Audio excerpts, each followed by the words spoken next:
Your attachment style is the subconscious set of rules you've learned about love, and every single person has an attachment style.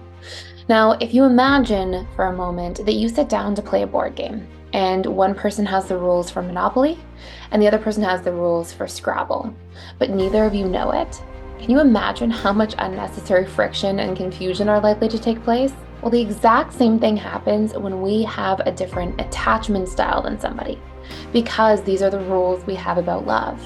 What to expect in terms of our needs being met, what we tend to think that our needs are and somebody else's needs are, what our boundaries are, how we give and receive love, and how we tend to communicate. But if you don't understand your rules for love and of your attachment style, nor do you understand somebody else's, it's going to be an uphill battle. But in today's video, I'm going to give you a roadmap for some of the expectations specifically that dismissive avoidants tend to have in relationship dynamics.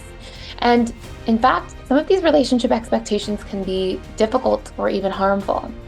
And once we understand exactly what these things are, we can empower ourselves if we are avoidant or the loved one of an avoidant to be able to communicate more effectively about these things so that rather than simply expectations, they become paths of communication and bonding that prevent destruction in relationships.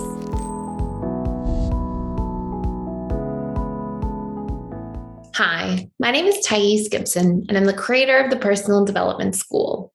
This is your daily breakthrough video, and in this video, I want to talk to you a little bit about common relationship expectations of dismissive avoidance that, when not communicated, can actually cause a lot of harm and damage to relationships. And I'm doing a series for all different insecure attachment styles, so FA, DA, AP, and some of the different relationship expectations they have, and what we can actually do with these to sort of almost like alchemize them into something more constructive and productive for relationships.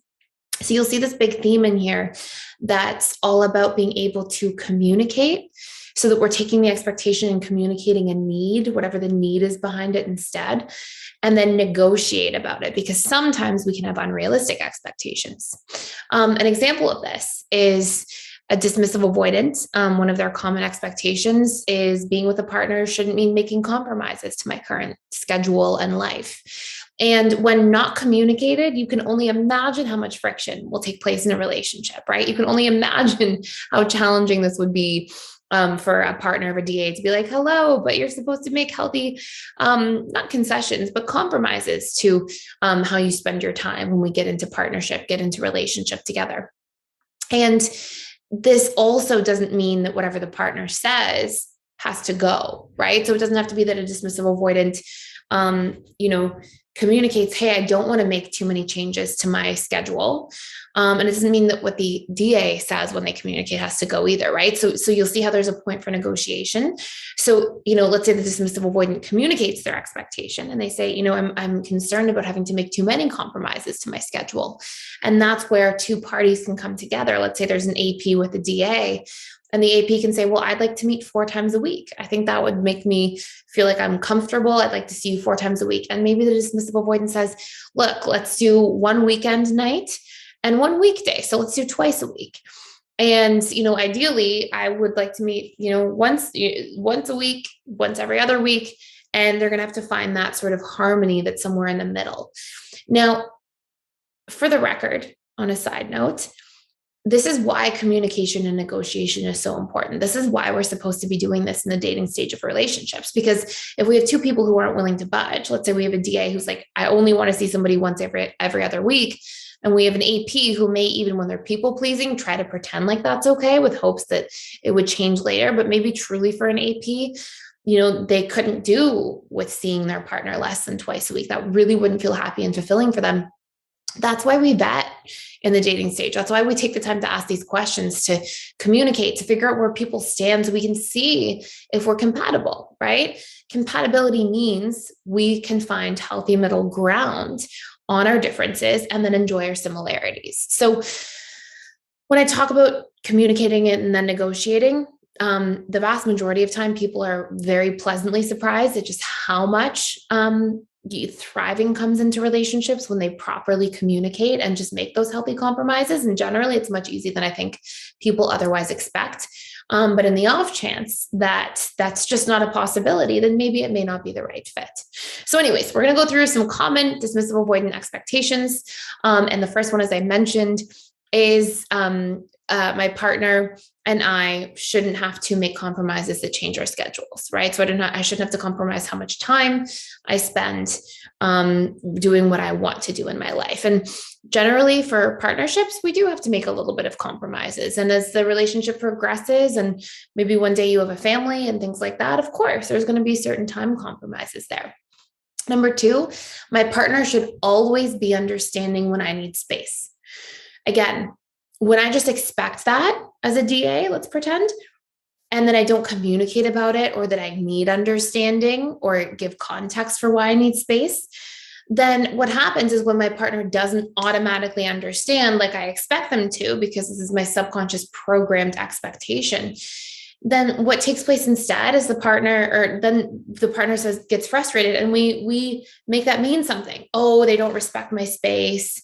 They're trying to control me. I'm trapped, and so we give meaning to something when actually in this case, the DA would do very well to communicate what their expectation is and then negotiate it, right? I need you to be understanding that I need more time to recharge alone than you do. And I need that space. And the partner can say, okay, but I miss you and I want to spend a little bit more quality time together. And then that negotiation could look like, okay, well, I really need my space tonight. I need you to respect and understand that. And let's do something really fun Sunday morning together as a couple. And so then we negotiate, we come to common ground, and problem is often solved. So that's expectation number two. Expectation number three, conflict should not be occurring if we're happy in a relationship. This is a very painful one, because when you think about how we have so much different programming from one another, especially when we have different attachment styles from another person, you can only imagine all the potential pain points and challenges we're going to run into, like, especially when it comes to things like this, like how we just carry different subconscious expectations based on our attachment style, according to integrated attachment theory, which is the body of work I developed through the personal development school. And when we can't find common ground, communicate about these things in a healthy manner, then there's just all this unnecessary friction that takes place. And this is why it's so important to evaluate these things, know these things, and practice healthy communication. And conflict is very normal, but conflict, when we don't do it well, becomes problematic and detrimental and painful, and we create resentment out of it. When we do conflict effectively, like communicate our needs, validate each other's feelings or pain points around the perspective, but then work to find common ground through negotiation, we actually breed the opportunity for so much more growth and closeness long term. So this is why this kind of work is super important. By the way, if you want to do a deep dive into attachment style courses, if you have a different attachment style than your partner, we have all these courses you can check out for free for 7 days that are in so much detail. And they're all about each attachment style with each other and the pain points, the challenges you're likely to run into, and exactly step by step what you can do to get out of it. And they're super in depth, and they really will help you navigate a relationship if you're currently facing some challenges within it. So that's another big expectation. Another one is my partner and I should each be independently meeting our own needs and then come together without too much investment. And this is because a lot of dismissive avoidance, like if we have codependency and then we have healthy interdependence, which is what we're looking for, and then we have counterdependency or almost like a hyper independent state, when we have this sort of set of extremes and then somewhere in the middle, which is healthy, what we're looking for is, hey, I can meet your needs, you can meet my needs, but I can also meet my own needs and you can also meet your own needs. And both polarities are fully accessible so that we can do what feels right. We can show up, meet each other's needs, and make those investments. But at the same time, we also recognize that we will not always be fully available for each other, or that we may have certain things we prefer to do on our own time. So one person may prefer to, exercise on their own time, and that might be their thing where they don't want their partner to be there, or, because that's their space that they go to when they're under distress or whatever it might be. So we can have different things we need to do on our own.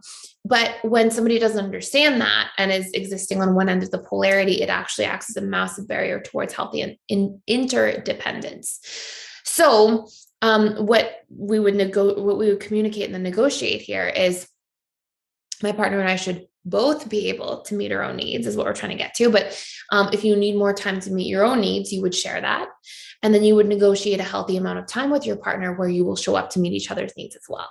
And again, it takes these expectations from these like floating things that are subconscious that really can cause harm to a relationship, and instead grounds them into reality, makes them clear, and gives us actionable steps to move through them so we don't have to deal with like the hard things in the reactive way.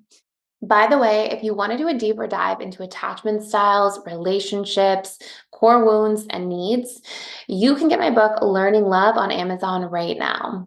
It provides everything you need to know about why you act the way that you do in relationships, where your core wounds come from, and how to actually move through them, and how you can find and maintain a thriving romantic connection that will bring you true happiness by becoming securely attached.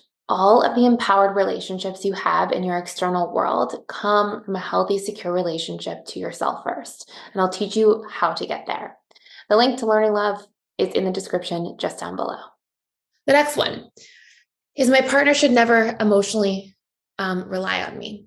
And this is more like our, more extreme dismissive avoidant attachment style individuals here. Some dismissive avoidants very much recognize that that's a possibility or a probability in relationships, but they sometimes, don't want their partner to rely on them too much. And their bandwidth for, being available for that can be a lot smaller. And so again, what do? We communicate, we negotiate. Hey, I need you to also emotionally rely on yourself and soothe yourself. Well, what can you be available for? Being able to rely on you as a partner is really important to me, right? I'm pretending I'm the other person now, being anxious, preoccupied, for example, and being able to say, well, I would really like to be able to rely on you. Okay, well, let's find a common ground. Like, I'm here for you, but sometimes I feel overwhelmed if I keep, bringing the same situation up over and over again, but then you don't take my advice and you come back and bring it back up again the next day. So like, can we have a boundary on how often we bring up the same situations without taking action, right? So there's ways of like communicating through these things. And that is super important. And the last expectation that is extremely valuable to pay attention to for dismissive avoidance is the idea that my partner should be the perfect match. And this really comes down to the fact that dismissive avoidants often flaw find. And so what essentially happens is dismissive avoidants often use this idea of finding like the perfect partner, the perfect match, the person with no flaws in the relationship, no differences, no points of contention. They look for that and they sort of idealize that idea of somebody, because on one level, specifically the level of the subconscious mind, they'll often flaw find and magnify small flaws and turn them into big things, because it gives them a subconscious excuse to push somebody away when they're feeling too vulnerable or afraid of opening their heart and something bad happening. And so they will often magnify the partner's flaws and then minimize the partner's good components, like flaw finding, right? Because it's a subconscious strategy to stay safe. And so again, these are things that need to be communicated about. The vast majority of the time when I was seeing dismissive avoidant clients, I would see that these flaws that they were magnifying with people were very solvable problems through just appropriate communication. So just saying to somebody, hey, I noticed that sometimes you expect me to text back and forth too much throughout the day. And I'm not a big texter, and I would like to communicate less over text during the daytime because I'll be working. And I hope you're okay with that. And oftentimes the party on the other side would go, yeah, no problem. I hear that. What times are good for you? Like, these things are often so solvable, but we don't think we can communicate and share these things. And ultimately it leads to self-sabotaging of relationships. So I hope this all makes sense. Again, you can check out that course I mentioned for free for 7 days using the link down below, and it will give you access to all of the different attachment styles and their relationship pairing together, and how to really show up and use that roadmap that's there for you to be able to thrive in any relationship with any two attachment styles, as long as you're willing to listen to those different steps and do the work on those points of potential challenges that may be acting as barriers to deep and growing connection. So I hope this makes a whole lot of sense. Thank you so much for watching. Please like, share, and subscribe to this channel if you haven't already, and I will see you in the next video.